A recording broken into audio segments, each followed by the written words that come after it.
Награду не вручили из-за возникшего инцидента по поводу выселения его семьи из Крыма. Самое такое есть прискорбное, это гвардии старшина Усманов Рифат, командир отделения. Ему дают 45 дней отпуска для получения звания героя. Он едет туда.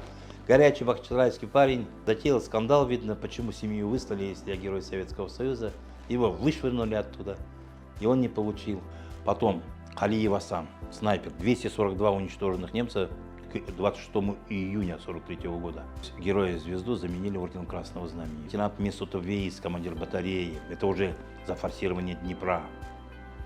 Героя представили, получил Красное Знамя.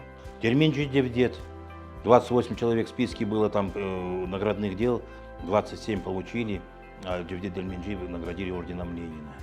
За 44 и 4 месяца 45 года было 14 представлений звания Героя Советского Союза крымских татар.